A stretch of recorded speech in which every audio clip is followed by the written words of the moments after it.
प्रिय साथियों, स्वागत है आपको अपने चैनल आर.एस. डायमंड ऑफिशियल में। साथ ही मैं हूं के.एम. यादव। आज हम लोग जानने वाले हैं सीटेट पास करने के बाद क्या करें। सीटेट जिन सभी शिक्षक अभ्यर्थियों ने अगर पास कर रखा है तो उनके लिए क्या क्या बेहतर अपॉर्चुनिटी है, जिनके सारे वो जो है अपने बेहतर भविष्य का निर्माण कर सकते हैं। तो यह वीडियो आपके लिए बहुत ज़्यादा हेल्पफुल होने वाली है, चूँकि जो है जिस प्रकार से जो है शिक्षक अभ्यर्थियों की संख्या लगातार सीटेट पास करने में वृद्धि हो रही है। ऐसे में सीटेट पास उत्तीर्ण करने के बाद जो है लगातार शिक्षक अभ्यर्थी के मन में इस प्रकार का सवाल रहता है कि आगे हमें क्या करना चाहिए और हमारे लिए क्या क्या अपॉर्चुनिटी है। तो फाइनली ये जो है बहुत सारे कमेंट आते थे, मैंने आपके लिए बहुत ज़्यादा जो है खासकर जो है समय लेने के बाद आपके लिए मैं बहुत बेहतर वीडियो लेकर के आया हूँ। वीडियो को स्किप किया बिना वीडियो को पूरा जरूर देखिएगा ताकि आपको सारी जानकारी आसानी से मिल सके। तो चलिए साथी हम लोग वीडियो को स्टार्ट करते हैं। सबसे पहले बात कि सीटेट पास करने के बाद क्या करें, तो बहुत सारे लोगों के मन में ये सवाल आखिर है कि आखिर अब क्या करें। बाकी कई लोग को ऐसे भी कुछ रास्ता पता है, उनके लिए भी यह वीडियो अच्छी होने वाली है, बहुत ज़्यादा हेल्पफुल होने वाली है। साथ में जिन लोगों को अब क्या करें इस प्रकार के मन में प्रश्न है और उन्हें पता नहीं है कि आगे हमारे लिए क्या क्या अपॉर्चुनिटी है, उनको आज हम बताने वाले हैं। तो चलिए वीडियो को हम लोग आरंभ करते हैं। साथ ही सबसे पहले मैं बता दूं कि सीटेट के आधार पर आप इन सभी डिपार्टमेंट में जो है जॉब पा सकते हैं। कौन कौन से डिपार्टमेंट है आपके लिए, तो सबसे पहला डिपार्टमेंट है आपके लिए केंद्रीय विद्यालय संगठन, यानी अगर आपने सीटेट पास कर रखा है तो आप केवीएस में जॉब पा सकते हैं। साथ में दूसरा आपका जो है डिपार्टमेंट है नवोदय विद्यालय। नवोदय विद्यालय के शिक्षक भी आप बन सकते हैं, साथ में आप केंद्रीय विद्यालय के भी शिक्षक बन सकते हैं। तीसरे नंबर पे आती है साथ ही DSSS, ये दिल्ली सरकार के द्वारा जो है कंडक्ट की जाती है, सारी प्रक्रियाएं पूरी की जाती है। ये DSSS में भी आप जॉब पा सकते हैं, जो आपको दिल्ली में ही जॉब होगी। नंबर 4 पे आ जाते हैं EMRS। EMRS को फुल फॉर्म साथी होता है एकलव्य मॉडल रेसिडेंटल स्कूल। इन स्कूल्स में भी आप जो है जॉब पा सकते हैं। नंबर 5 पे हम लोग बात कर लें तो नंबर 5 पे है AEES, जिसे कहते हैं एटॉमिक एनर्जी एजुकेशन सोसाइटी। तो एटॉमिक एनर्जी एजुकेशन सोसाइटी में भी आप जॉब पा सकते हैं। अब बात कर लेते हैं साथ ही नंबर 6 पे।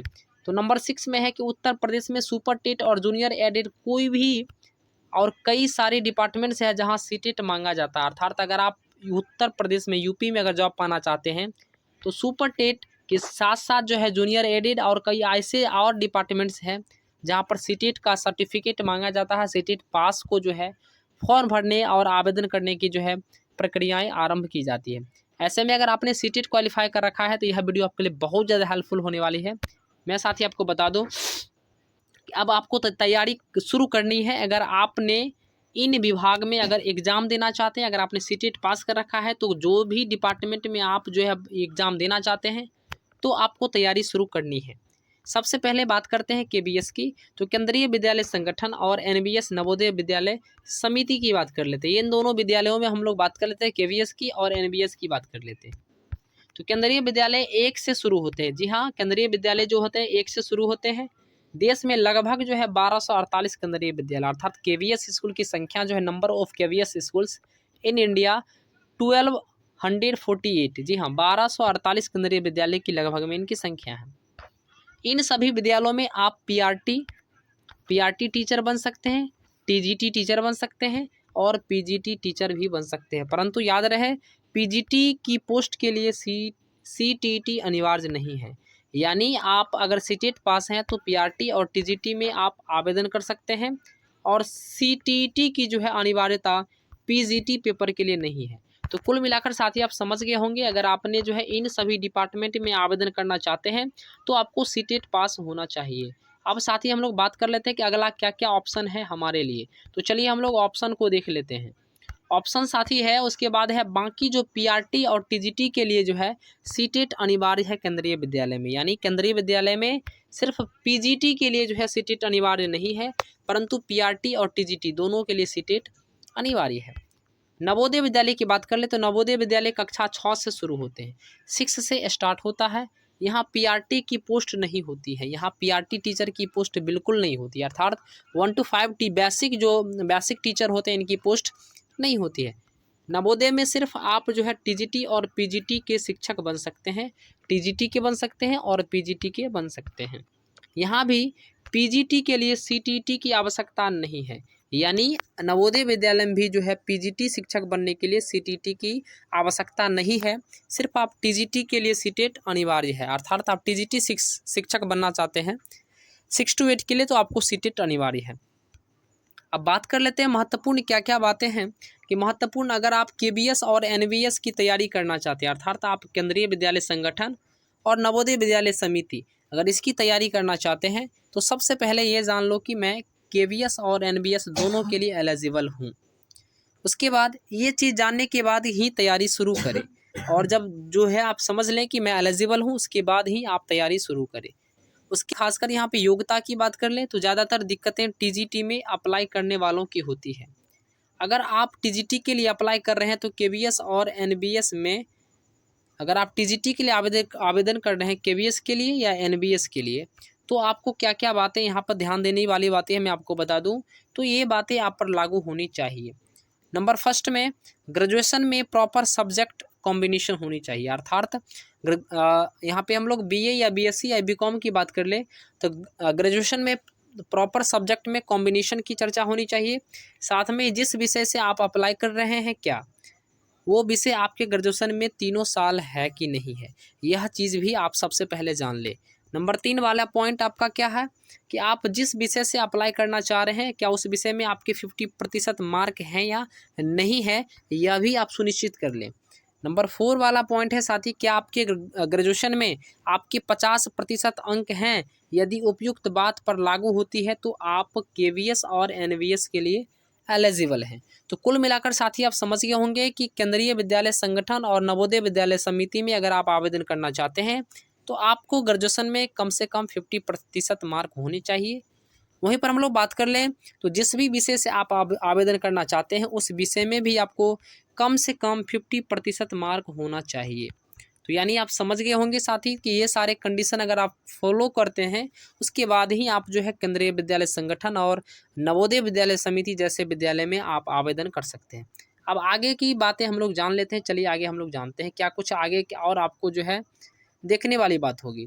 उसके बाद साथ ही मैं आपको बता दूं, यदि आप एलिजिबल हैं इन सारे चीज़ों को, अगर आपने कंडीशन को फॉलो करते हैं तो ही आप तैयारी को शुरू करें, नहीं तो आप इस स्कूल्स की तैयारी को आप इग्नोर कर सकते हैं।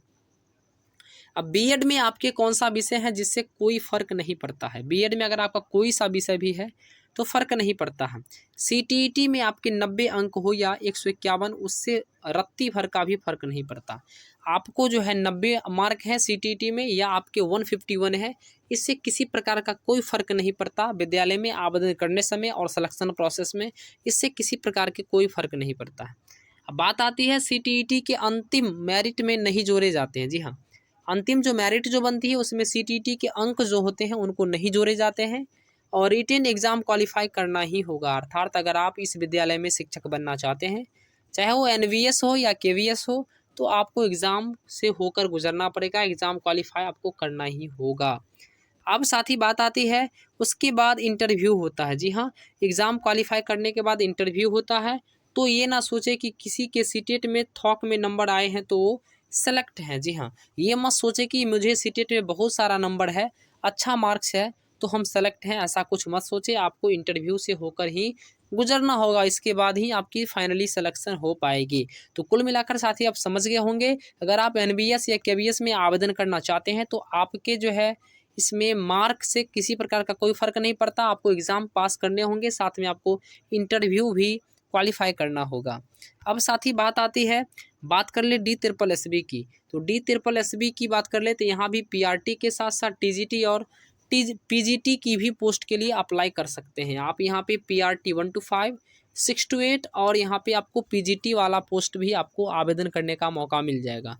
वहीं पर बात कर ले पीआरटी और टीजीटी के लिए सीटेट की ही चाहिए। जी हाँ साथी, अगर आप पीआरटी के लिए आवेदन करना चाहते हैं या टीजीटी के लिए तो आपको सीटेट ही चाहिए, लेकिन पीजीटी के लिए आवश्यकता नहीं है सीटीईटी की। तो कुल मिलाकर साथी समझ गए होंगे DSSB में भी आपको जो है सीटीईटी की ही चाहिए, लेकिन पीआरटी और टीजीटी के लिए सिर्फ चाहिए, लेकिन पीजीटी में इसकी कोई जो है आवश्यकता नहीं है।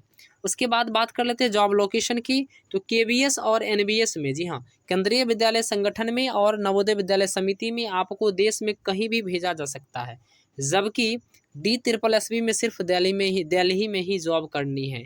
यानी अगर आपका सिलेक्शन केवीएस और एनबीएस में होता है तो आपको देश के किसी भी कोने में भेजा जा सकता है एज अ टीचर।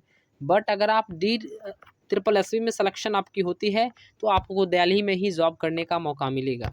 उसके बाद बात कर लेते हैं, अब बात कर लेते हैं वैकेंसी की। तो पहली चीज़ तो ये वैकेंसी कब आएगी ये कोई नहीं बता सकता, सिर्फ अनुमान ही लगाया जा सकता है। जी हाँ साथी, सिर्फ इस पर जो है अनुमान ही लगाया जा सकता है, कोई नहीं बता सकता है कि किस महीने आ रही है, लेकिन ये अनुमान है साथी कि 2022 में आपके लिए बहुत सुनहरा अवसर होने वाला है और आपको इसमें जो है NVS KVS के साथ साथ अन्य विद्यालयों में भी आपको जो है आवेदन करने का मौका मिल सकता है।